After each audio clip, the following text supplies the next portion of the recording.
Hi, I'm John Cordy. I'm into chords. I'm here with John March. John, what's your story? Wow, that was a great that was a great setup. Damn, I'm not completely thrown for a loop at that one. So Uh, producer, jazz producer, John March. I don't know how to answer that. I am a quirky guy. I actually have a lot of similarity with John, which is why we became friends. You know what? I got to edit this, John. I'm really sorry. We got to do it again because the air conditioning fan came on and it's going to be really noisy. Okay. Hi, my name's Sean Cordy. I'm here with John March. John, you've worked with Ted Green, now you're working with me. How does it feel like to be in the room with another hero? Dude, I am so excited. There are no words that I can use. Right. No, seriously though, this is the second time we tried to film this intro, and the first time I threw you for a loop. But tell me who your favorite musician you ever worked with was. Wow. Or is. Musician or artist? There's a difference. No, because there Okay. is. I mean, I've worked with some well-known artists, but I mean the one of my favorite musicians that I ever worked with was Mike Finnegan, who unfortunately passed away recently. Yeah. Mike was a B3 player and an extraordinary soul blues singer. He was the keyboard player on Jimi Hendrix's Rainy Day Dream Away. He played with Crosby, Stills, Nash and Young for 28 years. He was with Etta James, Taj Mahal, Joe Cocker, Tower of Power, Bonnie Raitt. I mean, you just can't name. And he and I were in a band for a while, and we recorded a record together. And Mike was the greatest musician I've ever been. I've been playing blues with all the guys for 40 years, and I got on a stage with Mike and I knew absolutely nothing. I mean, it was within 1 second of him playing that I realized I knew absolutely nothing about music. You know, Perfect. I mean, there are other guys. There are other really great. Mitch Foreman, the keyboard player, jazz keyboardist out of LA, is one of my favorite musicians to have played with. Jamie Kime, the guitar player with Zappa Plays Zappa, one of my favorite guitars. We had a duo together in Los Angeles. I don't know. Awesome. I've just gotten to play with good guys over the years, like you. Yeah. Yeah, sure. Cool. So is that an easier way for me to introduce you? I don't know. I mean, I was. I mean, today we're talking about chords, and I was a student Yeah. at Ted Green's for about 25 years, and I've made two Ted Green tribute CDs. And it's important to me because Ted was a very important mentor in my life. I met him in '74 when I was 13, and then started studying with him seriously by the time I was 17. And we had a 25-year friendship where he saw me go from being a young man to being a father and Yeah. and a working musician in that span of time. And he Yeah. was uh, very important to me. Now, I don't, I'm not really a solo jazz guitar player. I don't play jazz. Most of the It's work I get fucking called cool. for is like more blues and rock, and I produce a lot and I mix a lot. But Ted was a really important person for me. Not just because of what he did as a player, but as his personality. He was very generous. He was very kind. Um, I'm later stage career. I'm 60. You young guys are all doing this, and so like a lot of what I focus on is like helping guys figure out how to do remote recording or remote session work, or how to do stuff so that they can survive during the pandemic. Or I'm working with the charitable organization Music Cares. Yeah. They're based out of Los Angeles. They're the Grammy Foundation, and I donate revenue from my CD sales to. That's not important, but from to help Music Cares, but to help musicians because a lot of guys are struggling right now. So I don't know. I'm a guitar geek. Yeah. We'll talk more about that later then. So Yeah, there'll be fair a enough. link below as well, right? Okay, So sure. so basically you buy those CDs and all of your proceeds from that are going to that Most. Some of it charity. has to Or go to most. sustaining it, but it goes Yeah, to yeah. Music Cares and TedGreen.com. And Yeah. there's actually, they just started a music school for Mike Finnegan in Kansas that I'm wanting to support for his family because Mike was something else. Mike was Yeah. something else. Um, but today let's talk about chords because I know Yeah, I let's know do you're that. really interested in chord work, and I am definitely a chord addict. Awesome. You're supposed to Cool. say Let's welcome, talk then. John. You're supposed to. Welcome. Welcome. Oh, sorry, I haven't been to those meetings yet. Yeah, it's we'll get you there. Right. Chords Anonymous. Yeah. Yeah. There are, it's funny. A lot of Ted's older students, we do kind of feel that way. It's like there's a lot of the focus in guitar when you watch YouTube nowadays is on virtuosity, right? You see all these guys with incredible chops, but not a lot of really strong harmonic vocabulary, in their lines or in their just their accompaniment work. There's some guys like Josh Meader and Antoine Boyer. They have chord vocabulary and stuff, but it's not something that guys are talking about that much anymore. No. Cool. Well, let's do some talking about it then. Okay. I can't see your guitar very well. Could you? Yeah. Or you can angle the camera down if you want. Whatever's comfortable for you. And you can see me? Yeah, I can see. Let me get. Yeah. I don't know how my frame is. We're all good. That's perfect. Yeah. Yeah. Let's do. Well, what I was thinking is, to be useful and to follow what you're doing, you seem to like to find chords or textures that you like and then use them. And a lot of the backing tracks that you do these great setups with overdubbed, looped, chord textures.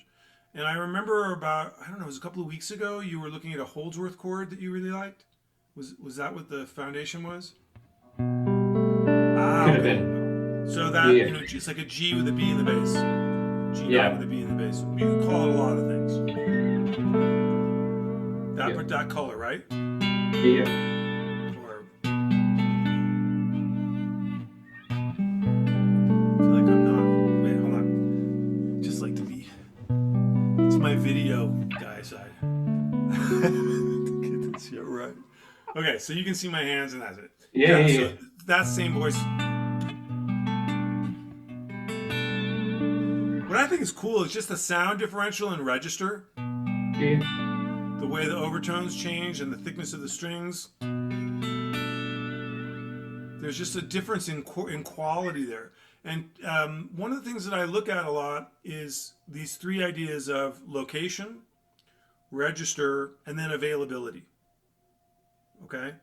Yeah. So obviously location means that the chord is transposable. And most, not all, but most shape-based stuff is transposable, right? Because you can move this. Those are all transposable. And, just to really, really quick, that's G with the B, E minor 11, A minor 11 with a 9 in the low register, A minor 9, 11. You could get really silly and you could call it C Lydian if you move that B to a C. Yeah. Right, so it's like G diatonic notes, colors, notes that are organized within like a G major scale type of thing, right? Yeah. So in this register, in this location, obviously the register opportunity you have is that low E. Yeah. Right, that's a really important color. And you've got the C.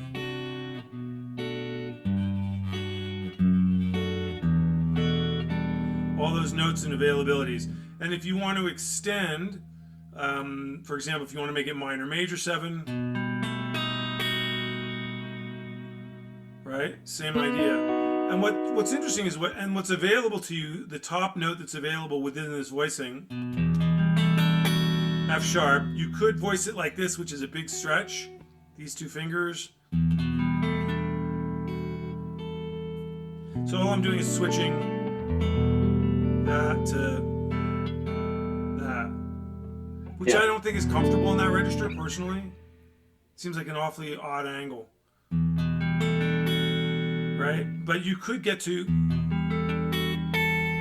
so that's the highest note that you have available, kind of within that opportunity. So the location gives you that, the register gives you these 4 middle strings, and the high note availability is that A. If you switch to here, you've got the same sort of a voicing. Your high note then becomes a B with that, with that obviousness. But now you have more availability because you've got this D sharp. But your highest note, it depends on how flexible your hand is. If I were really warmed up, I could probably get to this E. Or this G sharp or the D sharp for sure. Yeah. Right. So do you see what I mean? It's like there's all sorts of color variations that you can get to with just one voicing. Yeah. You know, when my hands are more warmed up, I can move to them probably more easily. How are you thinking about the chord? Are you thinking about their kind of so you're thinking about where you've got each interval? Is that going through your mind when you're looking at what's available and stuff? Yeah. I'm neck mapping. So when I look at the neck, just now looking down at the neck, I see the C major scale. I see only the natural notes on the neck. So it's like a grid. Like I see all the natural notes instantly. And when I move to the key of G, my mind goes, okay, well, now I just have to raise all the Fs. Okay. So when this chord first comes into my head, and I'm thinking the tonality of notes within, so my mind is more oriented towards scales being systems of organization, where distance, Holdsworth talks about this a little bit, where distance defines what the color and tonality of tension and release is. So the lowest note for me in a G major scale is this E, right? And I've got this D up here. And then what do I see in terms of all the notes that are essentially defined by those distances? So a half step between F sharp and G, and a half step between B and C, and then whole notes between the other natural notes. Whole steps between the other natural notes. So if I'm listening to this, and there's a bass player or there's a groove or a tune, and I want more tension, or even more tension. So on that one, what I did was I added, I moved the A up to a C sharp. Yep. And I moved the D up to a D sharp.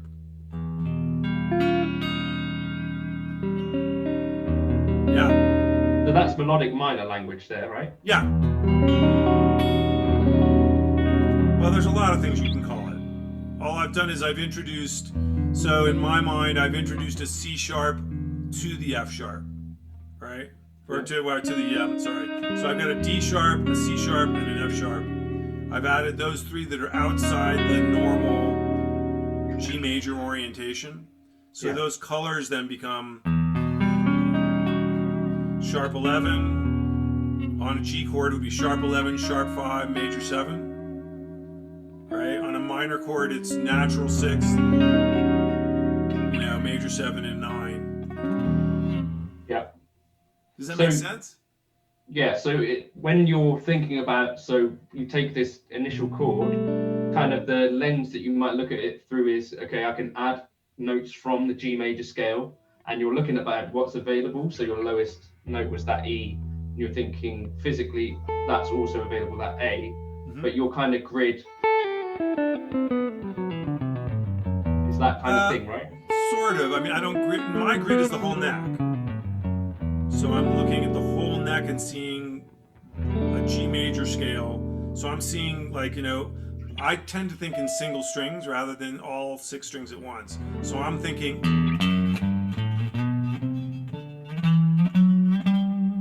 right? I'm thinking that visually on all 6 strings. Right. So that if I'm thinking on the D string, I know that that's available to me, and an open G is available to me, an open G and a D, and an open G and a D, or an open G and F sharp G. The colors are more, I think maybe more pianistically, rather than orienting to a shape as much. Yeah. Although shapes are really useful, I think. Cool. So then, then you're also thinking, right, if I take that, and I want to go outside, then you're thinking maybe melodic minor, you're thinking these other things as well, right? So that's a really good question. No. Charlie Parker said this weird thing when I'm just kind of coming to it now at my age. So he said, you work on all this stuff and then you let it go. Yeah.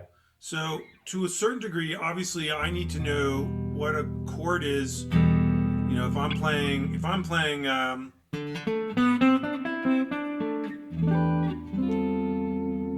right? I need to know E minor to D minor, and I'm in D Dorian, whatever they want to call it. because that's the tune, right? Right? Yeah, I mean that's that's what that's what's being played on piano. That's what the groove is. Any of the Miles who.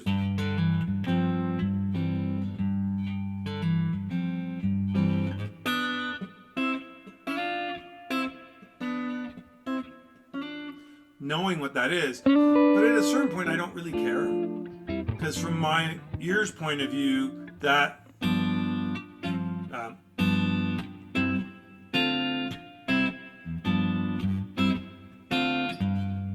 like what's that tune?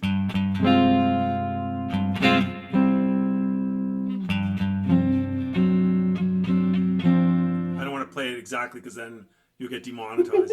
We're really guilty, Yeah. But it's the sound to me is like.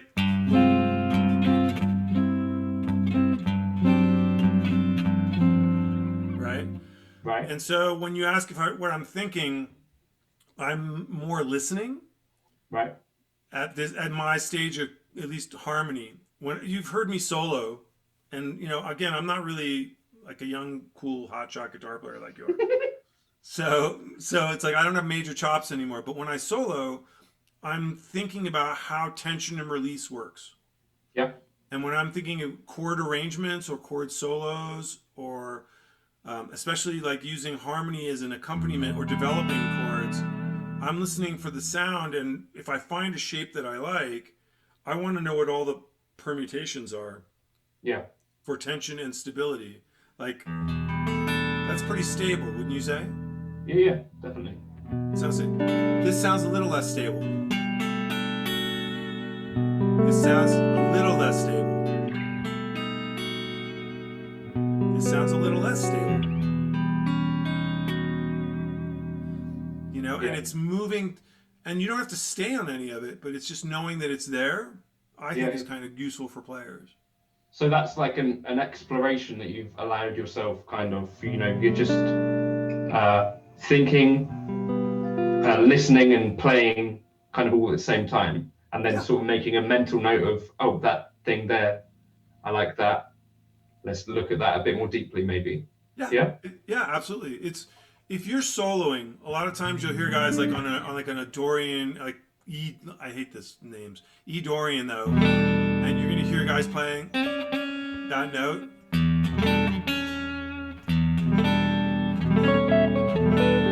Or this note. That change in tone. But the sound of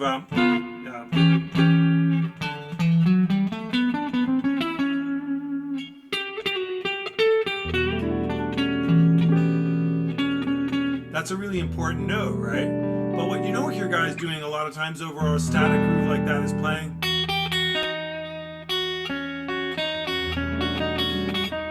Right? Yeah. To introduce a little bit more tension, chromatic tension or dissonance, but in a kind of controlled way. Like on an E minor chord, I'm more often going to play something like, I'm going to probably play that.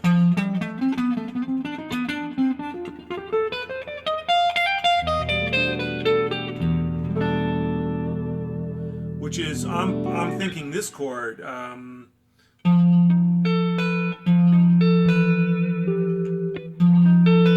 can do it here. I'm thinking F dominant 7. Dominant sharp 11. To get to here. So this is in a groove.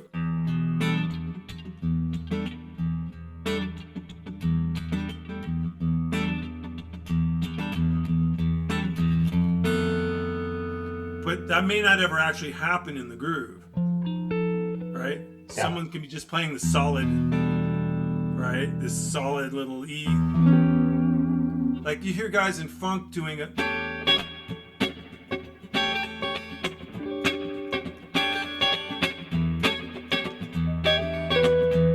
And I'm hearing that over that, right? Yeah. Because if you listen to the guys, at least the guys I like, Cannonball Adderley, Oscar Peterson, Holdsworth, they're moving chords within chords. Yeah. And so finding a shape you like and then being able to extend that, like even here, taking that,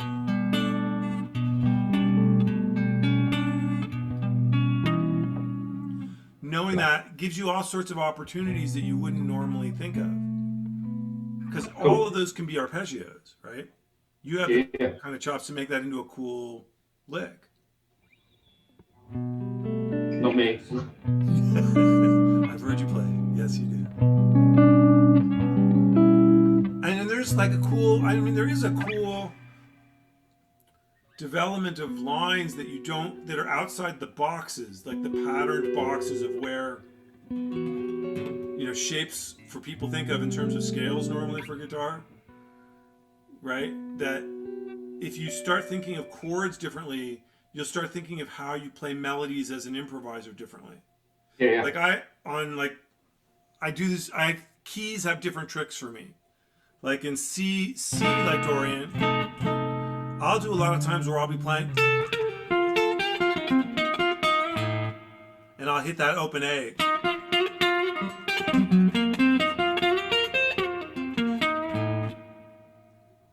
Right. It's more like a keyboard player, right? Keyboard player's going to or a sax player, right? Yeah. And that's because I'm thinking that A is important to me on that C minor 6 chord. Yeah. That makes sense. Yeah. Have you got more examples of that sort of thing? I do. We used to play a game with Ted called Stump Ted. Yeah. It was pretty funny. Ted had a really small apartment, and he'd be in the kitchen making himself something to eat with his back to you. And a couple of us, older students, we would try and find chord voicings that would stump Ted. Mm-hmm. It never happened. He would go, "Oh, that's great. Did you ever think of playing that like some other stupid?" And that would put you off on a month's worth of work. Yeah.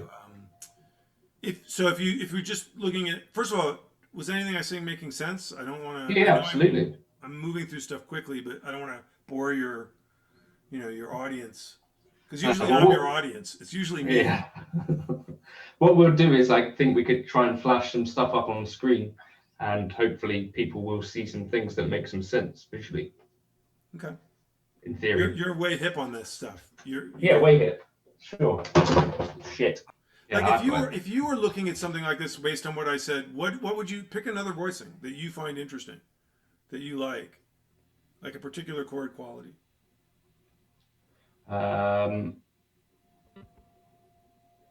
So this kind of thing.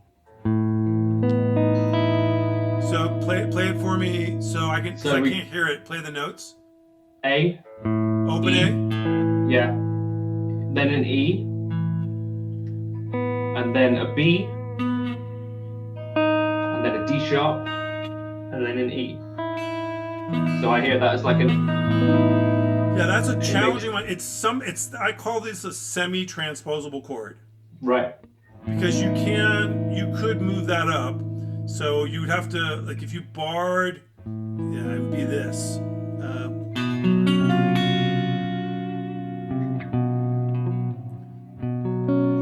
Yeah. So that's a semi-transposable. And I play this chord actually quite a lot, but I play it like this. So play 1, 5, 9, starting on the 5th fret, and then sharp 11. And then you've got, remember we were talking about location and register, right? Now you've got... Yeah, nice. So that's a great chord. So I would be thinking immediately, looking at this, if I were comping, I've got...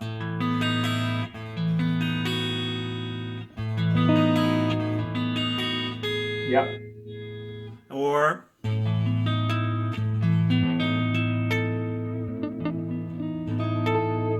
Right?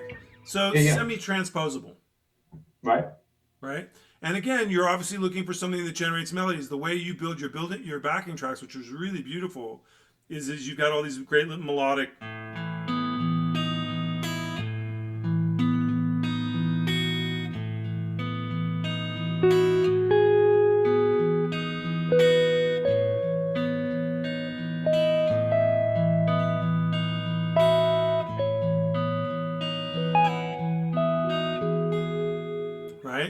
little phrases like that.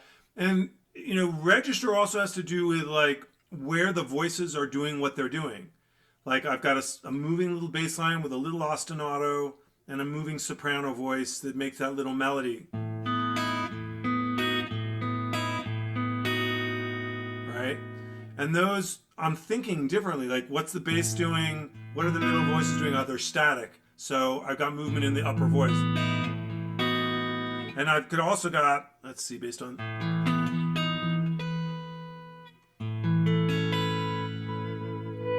So I'm just barring the second fret. Just bar the second fret, nothing else. Yeah. As a melody, right? So it goes from tension.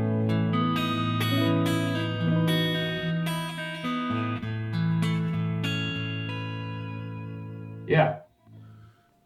If you're doing that as well, you've also got those available like as inner voices. Exactly. Do you see how quickly, your mind and your ear moves when you think in those terms?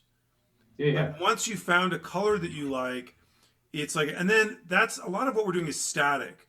Like there's stuff, there was a Ted Green arrangement I remember on Somewhere Over the Rainbow. I don't know if I can play it by memory, but there's a line that goes,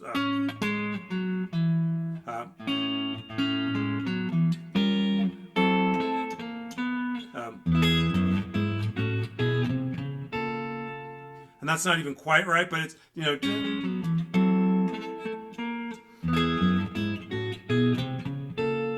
so there's so many different movements of lines internally. You got the internal,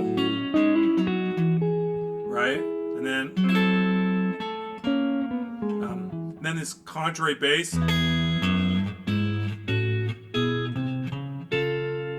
Right? So there's all these incredible options of where and how voices can move. I tend to think of things as 6 voices, 6 right. one-stringed instruments, not one 6-stringed instrument. And it frees you up melodically. Like scale-wise, guys will think of an A blues scale.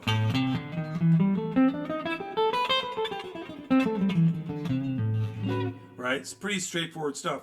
I'm thinking all 8 scales at the same time. So I'm thinking the blues scale, Mixolydian, I guess, Mixolydian jazz, Lydian, symmetric diminished, whole tone, altered. But I'm not, and that's just in one spot for some, but I'm not thinking of them as individual things, separate. It's just it's A. Yeah. And I'm thinking within the color of that A, how much tension do I want? Right. You know, do I want it really simple?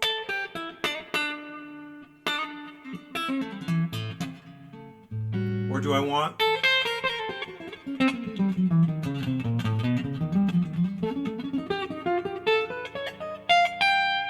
right? That's a lot of tension. Yeah. So chords and melodies, they all go together. Isn't that weird? No, that's how it works, isn't it? You tell me. I'm still working on it. Talk to me about more of these non-transposable chords then. Yeah. Let me give you 3. I'll give you 3 non-transposable. So this take a little setup when you're first doing it. I want to just don't hurt your hand. Yeah. Okay, really important to me. Like some of these are a little weird, and I'm warmed up usually. Let's look at B minor. So let's stay in the same key, G. Same orientation. Most non-transposable chords are because I'm using open strings. So you've got wide intervals that you just really can't move around that easily. So let's play B with your middle finger. Let's play F sharp with your ring finger. Let's play an open D string, so you have to arch up a little bit. That's the Metallica. No, that's right. Play C sharp with your first finger. Yeah. And then play an A with your pinky. And then an open E. Yeah. Now, if you want to get really ambitious, I recommend this to the faint of heart. Move your first 3 fingers down a half step. Yeah. That nice B flat chord.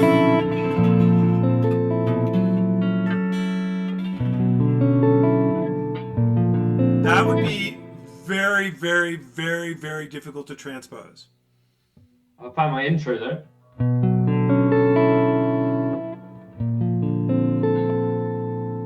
And remember, opportunity. There's a lot of other colors within that. Even within those opportunities, that you can, even on that B flat chord,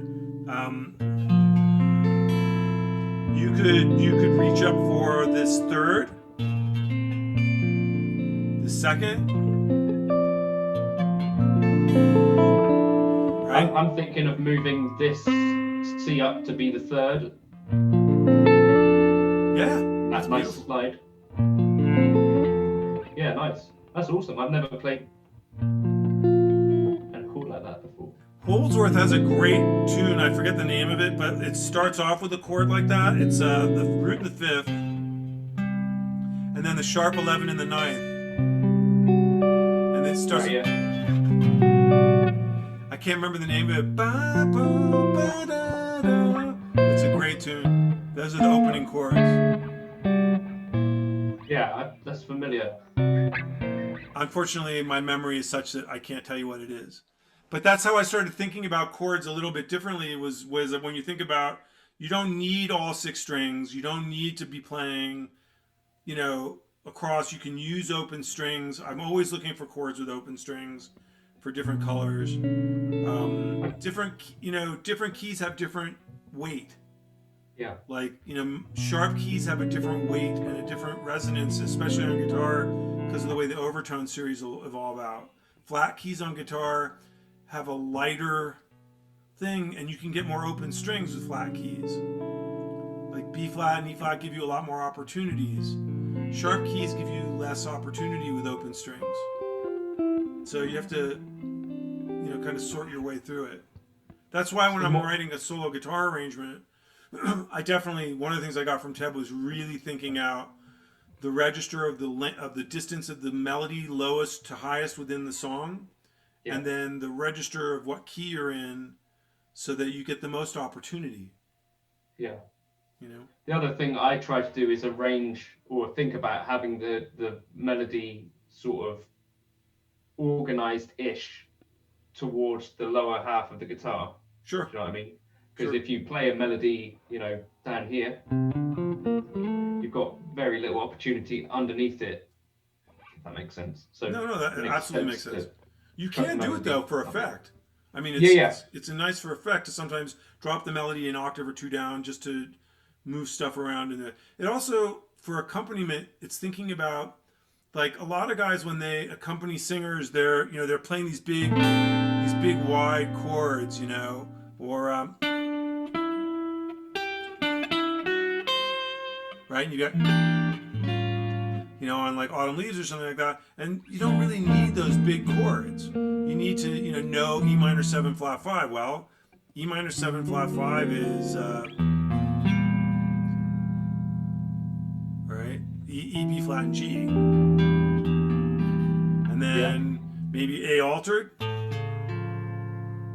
A, C sharp, and F. Or, but trying to stay out of the register. Yeah, that's one of my favorites. Play the open G. That's another non-transposable one, right? It would be pretty painful. I don't think you can get that open G, because the A, C sharp, and F, if you take it up, you have to do this weird, you're going to have to do a weird thing to get that G sharp, and then cross your fingers to get that, right? I mean, you can do it. You can get half of it. So if you move your root to the A string. Yep. Yeah, absolutely. You just lose the top note. I just like that open G on that A. I do that actually for a lick. For a soloing, I'll do this. I'll go.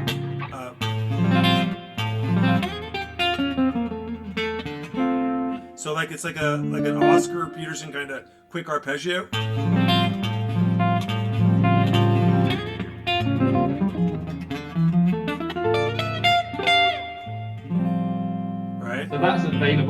thinking of D minor, is when I can exactly. see that. You Or could F actually major. call that D minor major 7 with an 11th. Easy for you to say. I mean, it's just notes, right? Just colors. Having the C natural and the C sharp in that same voicing over D minor. So someone's playing, you know,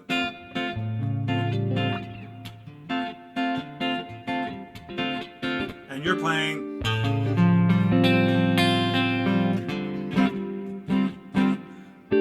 right? It's cool.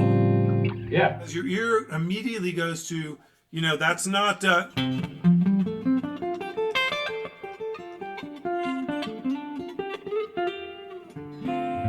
right? It's not that really super stable thing. Yeah. It's something that my ear goes, well, what's going to happen next? Let me do another quick one. Let me do same key, G. Yeah. Let's set this one up. It's a little weirder. So let's put your middle finger on the E string on the A. Yep. 7th fret. And then put your ring finger on the F sharp on the B string, same fret, 7th fret. Say again. So your middle finger's on the 7th fret A Yep. string. Yep. And your ring finger is on the 7th fret B string. Got it, yeah. And you've got the D and G string open. Yeah. Okay? Now take your first finger and grab the G. Yeah. And then, this is the part that can be challenging. Take your pinky and wrap that and get the C. And the trick to this chord is keeping the open D and G string ringing. It takes a while. I'm not. This one you really have to be warmed up for. And if you want to make it a sharp 5, which is really weird.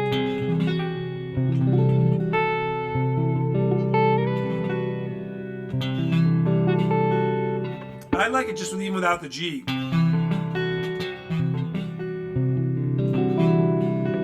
With the open E is nice as well. Yeah.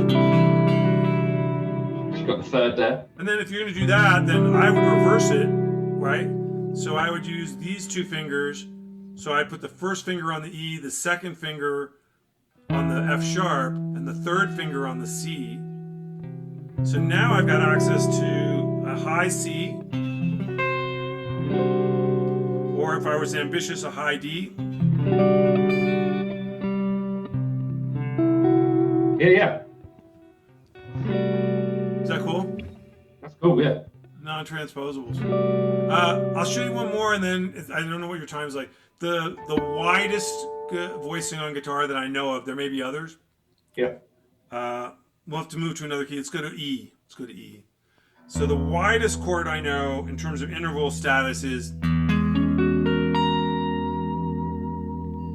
and that's an E Lydian chord. It's something Borelli Legrand does quite a lot.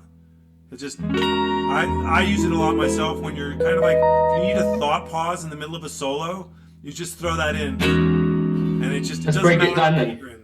It's a low E string, open. Yep. Bar the 11th fret. Yep. And then high A sharp with your pinky.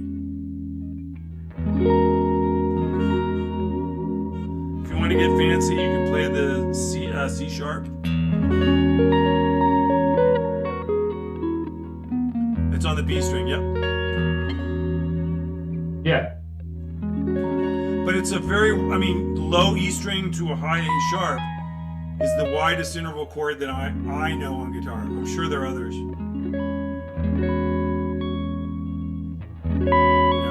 You'll hear, there's a few times where Borelli will just go.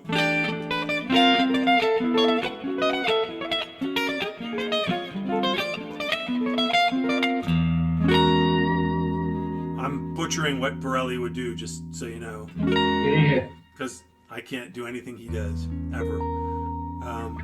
So you could use that. It's a really good thought pause chord. Yeah, so you're thinking of that, like the center as being E and it's like a Lydian sound. If I'm thinking correctly, note-wise, I've used it over G sharp minor.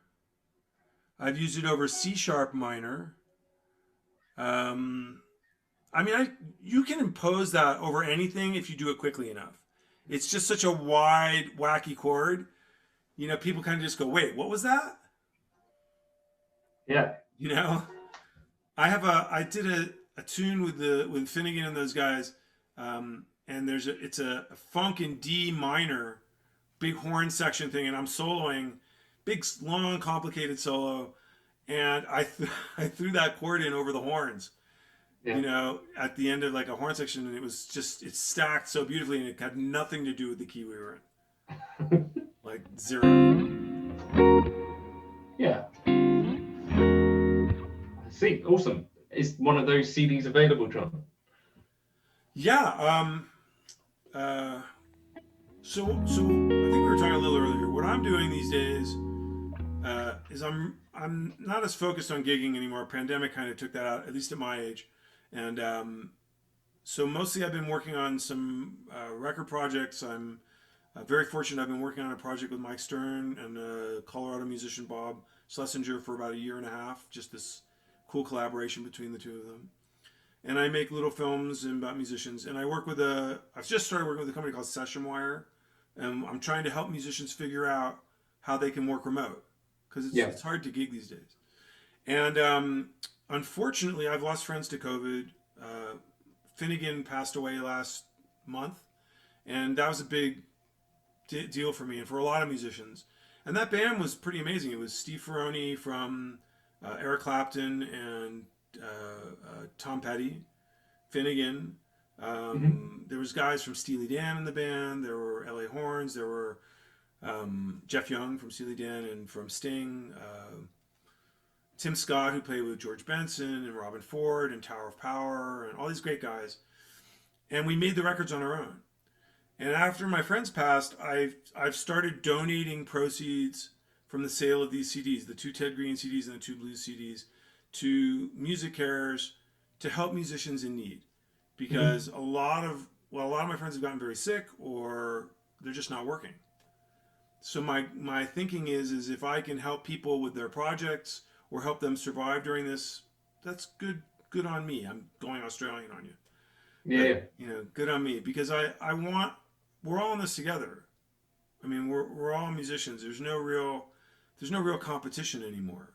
I mean, there are guys who are great players. You can see it on YouTube. But the gigging world has become very difficult.